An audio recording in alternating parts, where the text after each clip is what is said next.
সাম্প্রতিক সামাজিক যোগাযোগ মাধ্যমে একটি ভিডিও ভাইরাল হয়েছে।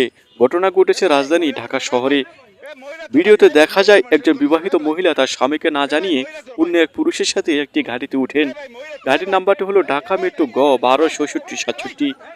তারা হোটেলের উদ্দেশ্যে রওনা দেন, কিন্তু ভাগ্যের খেলায় সেই মুহূর্তে মহিলার স্বামী ঘটনাটি টের পান। তিনি দ্রুত গাড়ির পিছনে নেন এবং শেষ পর্যন্ত গাড়ি থামিয়ে দেন। এরপর ঘটে নাটকীয় দৃশ্য। স্বামী নিজে গাড়ি থেকে স্ত্রীকে হাতে নাতে ধরে ফেলেন, গাড়ি থেকে নামিয়ে আনেন স্ত্রীকে এবং ঘটনার ব্যাখ্যা চান। এ সময় মহিলার সঙ্গে থাকা পুরুষটিকেও গাড়ি থেকে নামানোর জন্য স্বামী ও আশেপাশের জনতা প্রকাশ্য চাপ সৃষ্টি করে।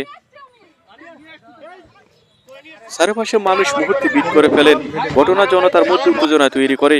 কেউ ভিডিও ধারণ করে, কেউ আবার মহিলার স্বামীকে সমর্থন করে চিৎকার করতে থাকে। আরেক দল লোক মহিলার সঙ্গে থাকা পুরুষকে ঘিরে ফেলে এবং তাকে গাড়ি থেকে নামানোর চেষ্টা চালায়। সামাজিক যোগাযোগ মাধ্যমে ভিডিওটি ছড়িয়ে পড়ার পর নেটিজেনদের মধ্যে শুরু হয়েছে ব্যাপক আলোচনা ও সমালোচনা।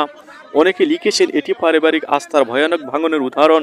কেউ কেউ বলছেন স্ত্রী স্বামী সম্পর্কের ভেতরে যদি বিশ্বাস না থাকে তবে এই ধরনের পরিণতি অবিসম্ভাবী। আবার অন্যদিকে অনেকে প্রশ্ন তুলছেন ব্যক্তিগত সম্পর্কের এমন মুহূর্তে কি জনসম্মুখে আনা উচিত। কেউ কেউ মনে করছেন স্বামী স্ত্রীর দ্বন্দ্ব ঘরের ভেতরেই সমাধান হওয়া উচিত ছিল। তবে যাই হোক, এই ভিডিও আমাদের একটি বড় শিক্ষা দেয়। পরিবার মানে শুধু একসাথে থাকা নয়, পরিবার মানে পারস্পরিক আস্থা, বিশ্বাস আর শ্রদ্ধা। সেগুলি ভেঙে গেলে সম্পর্ক ধরে রাখা কঠিন হয়ে যায়। প্রিয় দর্শক, আপনাদের কাছে প্রশ্ন, আপনারা কি মনে করেন এই ধরনের ঘটনা প্রকাশ্য আনা ঠিক, নাকি ঘরের ভিতরে সমাধান করা উচিত? মন্তব্য জানাতে ভুলবেন না।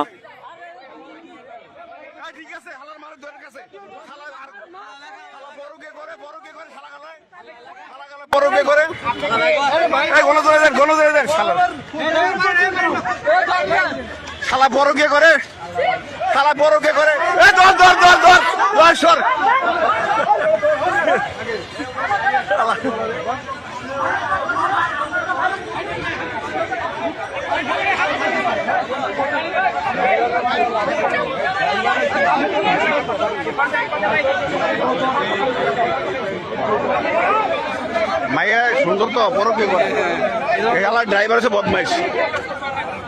এ ভাই বউ মারেন না, বউ মারেন না, ওই হালারে মারেন দেন না। সেনাবাহিনী খাই করে, সেনাবাহিনীর গাড়ি বুঝেন, সেনাবাহিনীর গাড়ি ডিএসএ স্টিকার রে, গাড়ির নাম্বার সহ রে, গাড়ির নাম্বার দিয়ে দেন আমার এই গাড়ি। এ ভাই সবাই সরেন।